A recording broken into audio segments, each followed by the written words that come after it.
There is a pattern quietly playing out across Europe right now that almost nobody in the middle class is willing to admit they are caught inside. What I am about to tell you is not comfortable, but it is the most financially important thing you will hear this year. Millions of European families live in decent homes, drive reliable cars, and hold steady jobs, and are building almost zero real wealth in the process. The income looks healthy on paper, but the actual wealth number sitting underneath it tells a completely different and deeply inconvenient story. The question is not whether this pattern exists, the question is whether you are already living inside it without realizing. Her name is Sophie, she is 38 years old, she works in marketing in Amsterdam, and by every visible measure she is doing exactly what she was supposed to do. Sophie earns €4,200 every month after tax, a salary that puts her comfortably inside Europe's middle class and well above the continental average.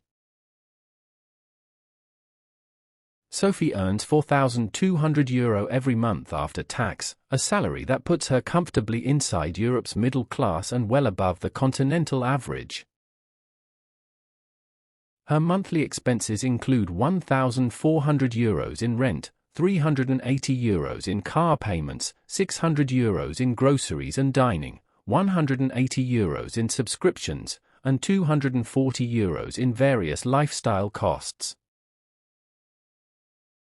After 12 years of working, earning consistently, and living what feels like a responsible life, Sophie has €9,400 in savings and no investments whatsoever.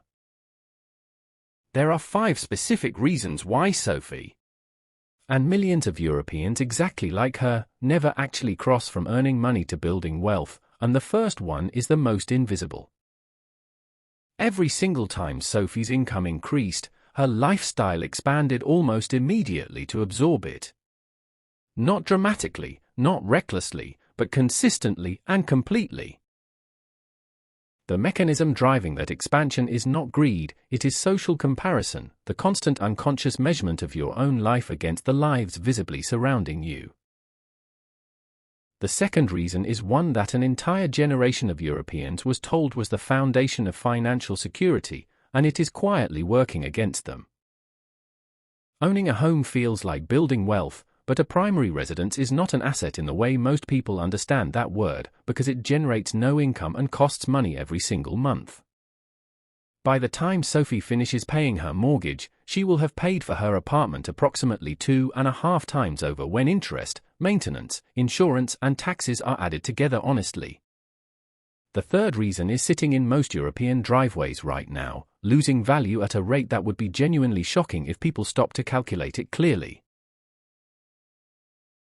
The average European replaces their car every 5 to 7 years, which means they are perpetually financing a depreciating asset and perpetually restarting the depreciation cycle from the most expensive point.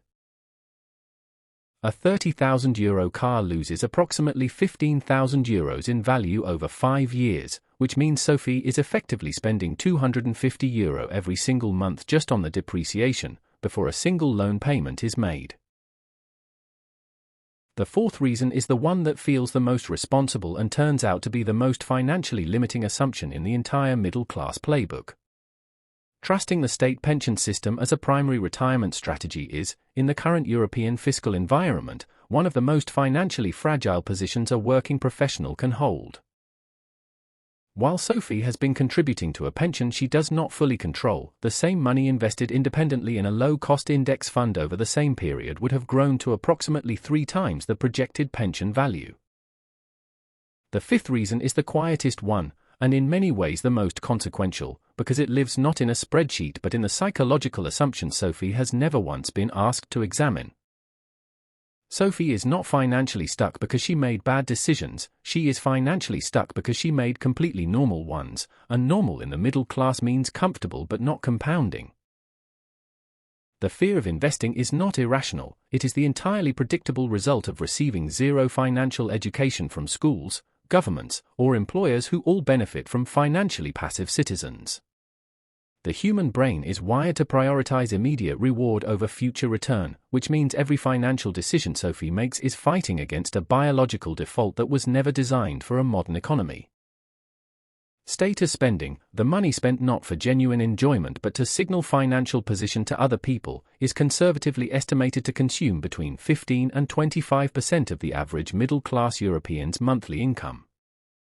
The social pressure to maintain a lifestyle consistent with your peer group is not a character weakness, it is one of the most powerful behavioral forces in human psychology, and the consumer economy is engineered to amplify it. The people who actually build wealth from ordinary salaries share one psychological trait that has almost nothing to do with discipline or sacrifice. They have simply decided that their future financial position matters more than their current social appearance.